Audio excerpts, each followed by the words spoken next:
Okay, we'll jump right into our next availability. We're now joined by Jamie McMurray, driver of the number 1 Cessna Chevrolet. Jamie, coming in as our defending race winner from last fall's race here at Talladega Superspeedway. Talk a little bit about your thoughts on the weekend here at Talladega. Is English okay? In English, perfect. English. I don't even know what just happened.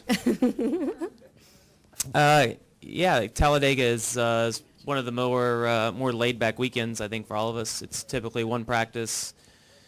If the car feels good, I'm glad that they do the practice based on, or the qualifying if it gets rained out based on your practice speed, because it gets all the cars on the track for at least one session, and then it's pretty laid back for the rest of the weekend until the race starts. So it's one of the calmer weekends that we get to have.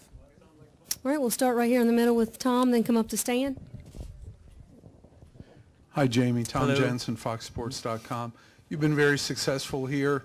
Is there any safe formula to guarantee you're around at the end of Talladega? Absolutely not. I have rode in the back and won a race here before. I've also rode in the back and been crashed. So I think that, you know, the best way to go about it is to just race all day long.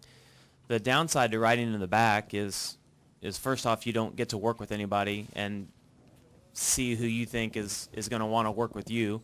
You know, you develop these relationships throughout the race, and it might be with someone that you've drafted with in the past, or it might be somebody completely new, and you kind of make friends as the day goes along. And I think it's good to develop those and to race all day long, so when it comes down to the end, you know who's going to stick with you or who you think you'll work better with. I was in the back here in the spring race, and they had a 2-car wreck, and I ended up going through the grass and getting the front of my car ripped off trying to be safe. So, man, I think that the best plan is to just race all day long and try to stay up front. Okay, we'll go to Stan, then go to Mike. Stan Creekmore with CompetitionPlus.com. Jamie, so this, as you described this weekend, very calm and everything, does that truly get you ready for the depth of racing here on that one day? Because this has been described as one of the most extensive mind races that you could think of. Yeah, I mean, I think that, you know, when you look at even the start of the race, pre-race here, it's pretty laid back because, you know, you have 450 miles of not as intense racing as what you have in the last 50 laps or the last 100 miles.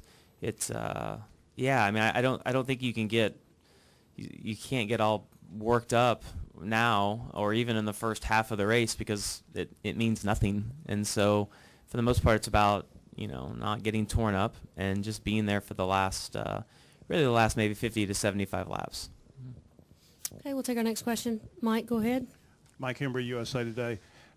Jamie, considering all the convoluted things that can happen here Sunday, is it realistic to think that teammates can help chase teammates in any significant fashion?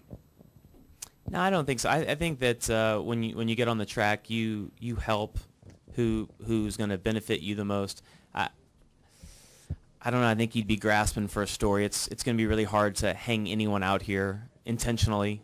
Typically, when someone gets hung out here, it's because they've made a bad decision, and you don't want to go with them, and so they end up getting hung out. So I don't know. I think you're grasping there for a story. Jim, or is it Chris? Go ahead, Chris. Chris Knight, Headstress.com. Jamie, can you talk about the new qualifying format here today and what strategy it'll place not only for a driver but for the teams as well?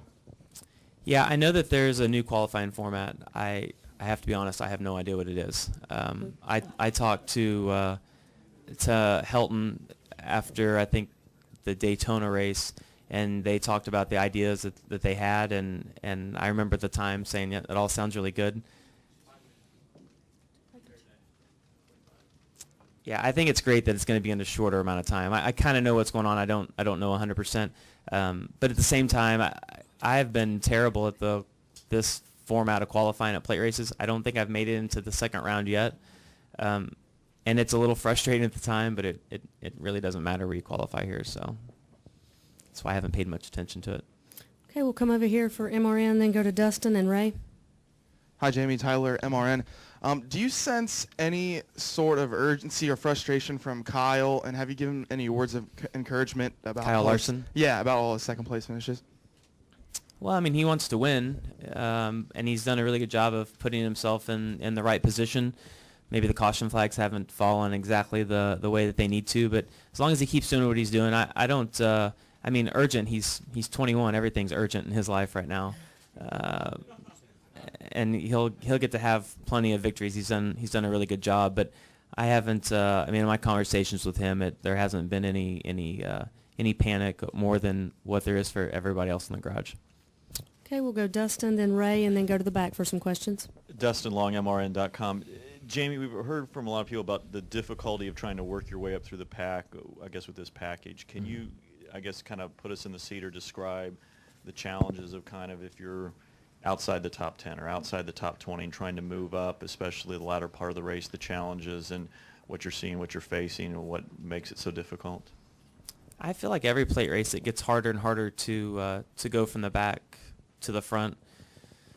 I remember years ago riding in the back and saying with 50 laps to go or whatever number we picked out that we'll go to the front, and it seemed like at the time you could do that. Now you can't because we get 3 wide and we run 3 wide for most of the fuel run. It will single file out or maybe it's a double file at some point, but most of the run is 3 wide, and you make your move like most places on a restart, and you hope you can get in the row that's moving to the front, whether that's making it the 3rd row, inside, wherever it is, inside, middle, outside.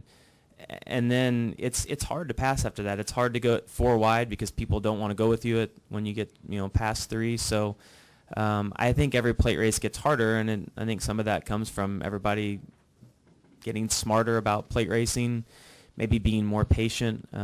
You used to just love the guys that were impatient because they'd always make the move and no one would go with them, and that would move your row forward. You just don't have that as much as what you used to.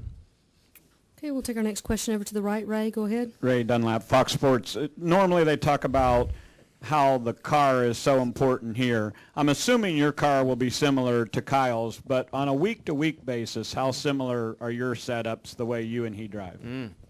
It's pretty close. I at the beginning of the year, there were some setup stuffs that they worked out that Kyle really liked or that I liked and the other didn't. And once we figured out the differences, it's not much. Both teams have kind of stuck with that setup through most of the intermediate tracks.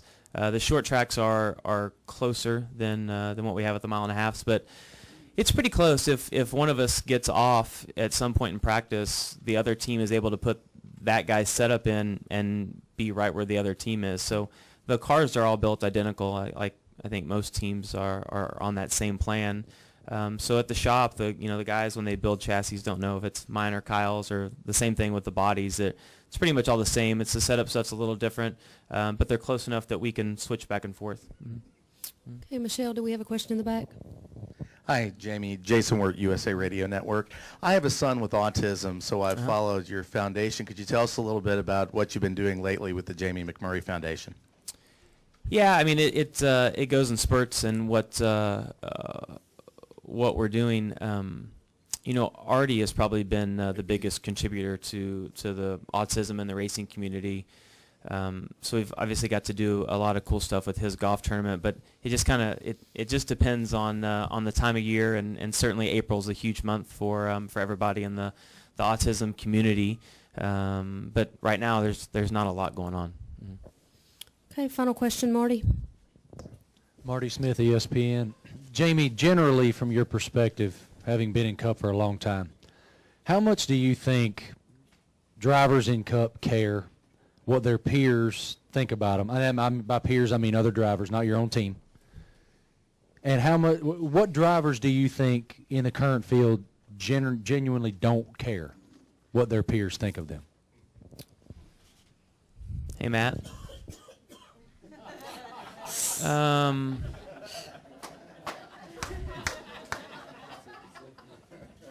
I think it's all dependent. I mean, without having a list in front of me, that's a hard question to answer.